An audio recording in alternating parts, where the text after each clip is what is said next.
So hello guys, welcome back to my channel. நம்ம என்னோட வண்டியோட engine oil change பண்ண போறோம். So அதுக்கு வந்து பாத்தீங்கன்னா ஒரு LIQUIMOLY engine flush shooter இருக்கு. So இத வச்சு தான் இன்னைக்கு வந்து பாத்தீங்கன்னா oil நான் change பண்ண போறேன். So okay guys, let's get into the video.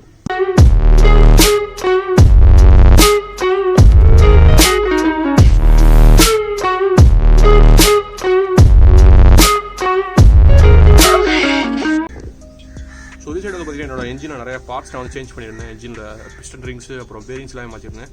So அதனால் வந்து பார்த்தீங்கன்னா என்னோட வண்டியில் ஒரு மினரல் ஆயில் நான் ஆல்ரெடி போட்டுருந்தேன் எடுக்கும்போது. ஸோ அது போட்டு ஒரு 1200 கிலோமீட்டர் வரைக்கும் கிளாக் பண்ணியிருக்கேன். ஸோ வந்து பார்த்தீங்கன்னா இங்கே ஒரு செமிசிந்தட்டிக் கேஸ்ட்ரோல் இருக்கேன்ட்ட 20W50. ஸோ ஏன் வந்து நான் ஃபுல்சிந்தட்டிக் போடல அப்படின்னு சொல்லி பார்த்தீங்கன்னா, ஸோ வண்டி இப்போ தான் வேலை பார்த்துருக்கு. ஸோ அதனால் வந்து பார்த்தீங்கன்னா ஃபஸ்ட்டு நான் ஒரு செமிசிந்தட்டிக் யூஸ் பண்ணிவிட்டு, ஸோ அதுக்கப்புறம் வந்து பார்த்தீங்கன்னா நான் வந்து ஃபுல்சிந்தட்டிக் ஆயில் நான் யூஸ் பண்ணலான்னு இருக்கேன். ஸோ நெக்ஸ்ட் வந்து பார்த்தீங்கன்னா இந்த ஒரு டைம் வந்து பார்த்தீங்கன்னா கேஸ்ட்ரோல், அதுக்கப்புறம் வந்து பார்த்தீங்கன்னா நான் வந்து மோட்டரில் தான் யூஸ் பண்ணுற மாதிரி இருக்கும்னு நினைக்கிறேன். ஸோ ஓகே, இப்போ வண்டி என்ஜின் ஆயில் மாற்றுறதுக்கு தேவையான விஷயம் ஃபுல்லாகவே ஃபஸ்ட் நான் பார்த்துறேன். இது வந்து பார்த்தீங்கன்னா 200 NSக்கு இல்லை RSக்கு, ஸோ இந்த மாதிரியான சீரிஸ் பைக்கு ஃபுல்லாமே வந்து பார்த்தீங்கன்னா தேவைப்படுற விஷயம். ஸோ ஆயில் ஃபில்டர், ஸோ இது வந்து பார்த்தீங்கன்னா ஒரு 70 to 74 rupees வருது. ஸோ லோக்கல் ஷாப்லேயே கிடைக்கும். ஸோ ஆயில் ஃபில்டர் வந்து பார்த்தீங்கன்னா இந்த மாதிரி இருக்கும் நீளமாக. இது 110cc 125cc வந்து பார்த்தீங்கன்னா அதை விட கொஞ்சம் சின்னதாக இருக்கும், பாதி தான் இருக்கும். ஸோ அந்த ஃபில்டர் வந்து எக்ஸ்ட்ரா அது ஆக்சுவலாக. So look at this. இது கிட்டத்தட்ட வந்து பார்த்தீங்கன்னா ஒரு 2.5 inches இருக்குது இந்த ஆயில் ஃபில்டரு. ஸோ இது போக வந்து பார்த்தீங்கன்னா நான் அப்படி சொன்ன மாதிரி நான் ஒரு 6 months முன்னாடி வந்து வாங்கின LIQUIMOLY என்ஜின் ஃப்ளஷ் ஷூட்டர். இது எப்படி யூஸ் பண்ணணும்னு வந்து பார்த்தீங்கன்னா, so 8 ml overall quantity. So engine ஆயிலில் ட்ரைன் பண்ணுறதுக்கு முன்னாடி இதை உள்ள என்ஜினில் ஊற்றிட்டு ஸோ ஒரு 10 minutes வந்து பார்த்தீங்கன்னா உள்ளே ஓட விடணும். ஸோ உள்ள இருக்க டஸ்ட் பார்ட்டிகல், மெட்டல் பார்ட்டிகல் எல்லாமே வந்து பார்த்தீங்கன்னா அப்சர்வ் பண்ணணும். ஸோ இது வந்து பார்த்தீங்கன்னா அதோட வேலை. சரி ஓகே, இப்போ நம்ம என்ஜின் ஆயில் மாற்ற ஸ்டார்ட் பண்ணலாம்.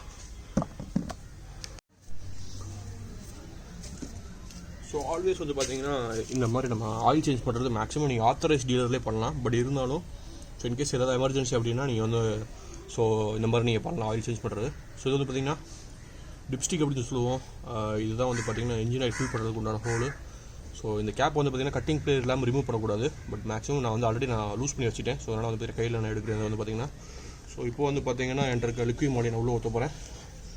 இதோ இருக்கிறது.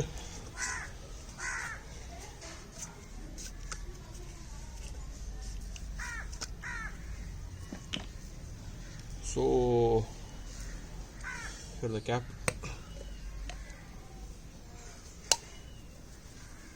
ஓப்பன் பண்ணியாச்சு.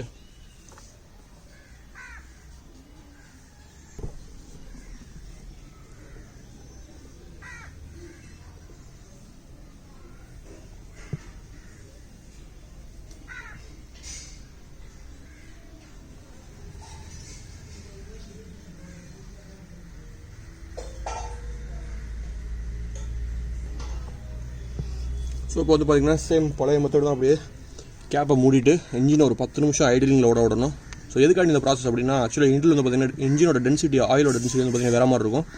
ஸோ என்ஜின் கொஞ்சம் ஹீட்டான வந்து பார்த்தீங்கன்னா ஆட்டோமேட்டிக்காக அந்த ஆயில் வந்து பார்த்தீங்கன்னா கொஞ்சம் அதோட இதெல்லாம் இன்னும் கொஞ்சம் லூஸ் ஆகும். ஸோ வெளியே ட்ரெயின் பண்ணும்போது ஈஸியாக இருக்கும் ஆயில் ட்ரெயின் பண்ணுறதுக்கு. ஸோ அதுக்காண்டி தான் வந்து பார்த்தீங்கன்னா ஒரு 10 நிமிஷம் ஓட விடுறோம். ப்ளஸ் வந்து பார்த்தீங்கன்னா இப்போ உள்ளே போன இந்த LIQUIMOLY பார்த்தீங்கன்னா கொஞ்சம் நல்லாவே உள்ள மிக்சிங்காக இருக்கும். ஸோ அந்த 2 ப்ராசஸ்க்காண்டி தான் வந்து இப்போ ஒரு என்ஜின் ஒரு 10 minutes வந்து நம்ம ஓட விட போகிறோம்.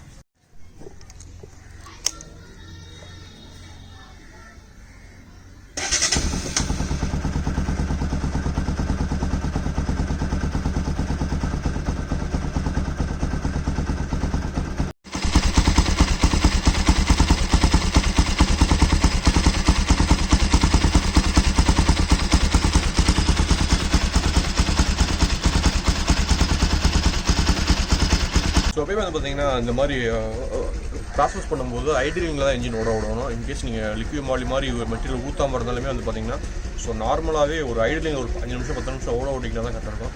ஸோ த்ராட்டில் கொடுத்தீங்கன்னா எப்படி சொல்கிறதுனா என்ஜின் ஓவர் ஹீட் ஆகும். பட் அதே சமயம் எப்படி சொல்கிறதுனா ஆயில் வந்து பார்த்தீங்கன்னா பபுள் மாதிரி உள்ள ஆக ஆரம்பிச்சிடும். ஸோ அதனால் பார்த்தீங்கன்னா ப்ராப்பர் ட்ரெயின் ஆகாது. ஸோ அதுக்காண்டி தான் பார்த்தீங்கன்னா ஸோ லைட்டாக ஐடிலிங்கில் ஓட விட்டோம்னா ஸோ ப்ராப்பரான மிக்சிங் இருக்கும். ப்ளஸ் வந்து பார்த்தீங்கன்னா ஆயிலும் ஒரு அந்த பபுள்ஸ் இல்லாமல் இருக்கும். ஸோ வந்து ஈஸியாக வந்து ட்ரெயின் பண்ணலாம் ஆயிலை.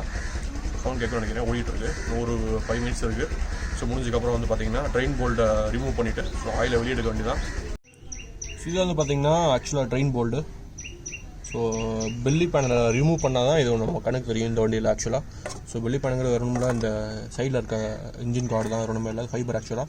ஸோ இந்த ட்ரெயின் போல்ட் வந்து பார்த்திங்கன்னா ரொம்பவே முக்கியமான ஒரு பார்ட் ஆக்சுவலாக. ஸோ நீங்கள் இது வந்து பார்த்திங்கன்னா ஃபுல்லாக அலுமினியம்லேயே தான் அந்த போல்ட் இருக்கும். ஸோ நீங்கள் வந்து பார்த்திங்கன்னா ப்ராப்பரான ரிங்ஸ், அதாவது மேபி ஸ்லிப் ஆச்சுன்னா அவ்வளோதான், ஒன்றுமே செய்ய முடியாது, அது பெரிய அளவு செலவாக்கி விட்ரும். ஸோ வந்து பார்த்திங்கன்னா மேக்ஸிமம் இந்த இதை கலட்டும் போது வந்து பார்த்திங்கன்னா இந்த மாதிரி ரிங்ஸை யூஸ் பண்ணுங்கள். ப்ளஸ் வந்து பார்த்திங்கன்னா ரைட்டான சைஸ் போடுங்க. ஒவ்வொன்றுக்கு 17, 18 அந்த மாதிரி டிஃப்ரென்ஸ் இருக்குது. ஸோ அதை பார்த்துட்டு சரியான சைஸ் போடுங்க. ஸோ இன்கேஸ் போல்ட் ஸ்லிப் ஆகிற மாதிரி இருந்துச்சுன்னா அந்த விஷயத்தை பண்ணாதீங்க. ஒன்ஸ் ஸ்லிப் ஆச்சுன்னா அது கழட்டுறது ரொம்ப கஷ்டம், வெல்டு வச்சு தான் கழட்டணும். ஸோ வந்து பார்த்திங்கன்னா அந்த தப்பு பண்ணிடவே பண்ணிடாதீங்க.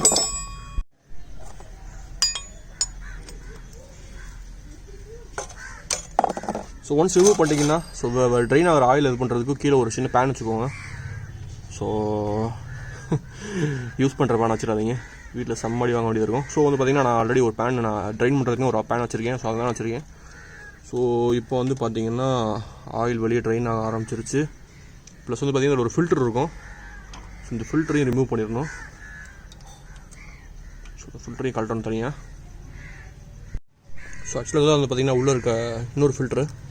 ஸோ இது இந்த ஆயிலிருந்து வர மெட்டல் பார்ட்டிக்கெலாம் அதை பிடிச்சி வச்சுருக்கோம். இதை நம்ம தனியாக க்ளீன் பண்ணி போட்டால் போதும். பட் இது ஒன்றும் அந்தளவுக்கு பெருசாக இல்லை. ஸோ இதில் அந்த சின்ன சின்னதாக தெரிறது தான் வந்து பார்த்திங்கன்னா மெட்டல் பார்ட்டிக்கல் ஆக்சுவலாக.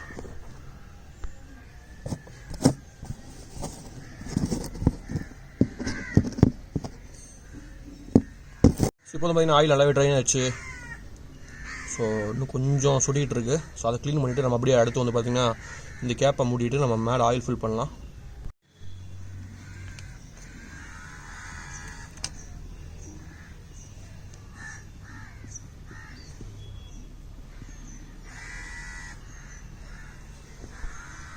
ஸோ அதை ஃபிக்ஸ் பண்ணியாச்சு, கம்ப்ளீட்டாக ட்ரெயின் ஆச்சு. ஸோ பழையபடி வந்து பார்த்திங்கன்னா அந்த போல்ட் அப்படியே அதே மாதிரி ஃபிக்ஸ் பண்ணிட வேண்டியதான், எப்படி ஓப்பன் பண்ணோம் அதே மாதிரி. ஸோ அது போக ரொம்ப ஓவரெலாம் டைட் வைக்கக்கூடாது, ஒரு மைல்டான டைட்டு. ஸோ ஆக்சுவலாக மழை பெஞ்சனால அந்த இடம் ஃபுல்லாமே ரொம்ப மோசமாக இருக்குது. ஸோ ஆக்சுவலாக வந்து பார்த்திங்கன்னா அந்த போல்டு லைட்டாக டைட் ஆச்சாலே போதும், ரொம்ப வெறித்தனமாக டைட் வைக்க தேவையில்லை. ஸோ ஒரு சின்ன ஒரு மைல்டான ஒரு டைட்டு அது போதும். ஸோ ரொம்ப ஓவர் டைட் வச்சிங்கன்னா ஆக்சுவலாக பிரேக் ஆயிரும் போல்ட்டு, இல்லைனா கேஸ்கெட் பிரேக் ஆயிரும். ஸோ இப்போ வந்து பார்த்திங்கன்னா பழைய ஆயில் ஃபில்டர் ரிமூவ் பண்ணணும். இதுதான் வந்து பார்த்திங்கன்னா ஆயில் ஃபில்டரோட அந்த 2 போல்ட்டு. ஸோ 8ஆம் நம்பர் போல்ட்டு வந்து பார்த்திங்கன்னா அதில் போட்டிருக்காங்க. ஸோ அண்ட் ஒரு 80 இருக்குது, நான் அதை கழட்ட போகிறேன்.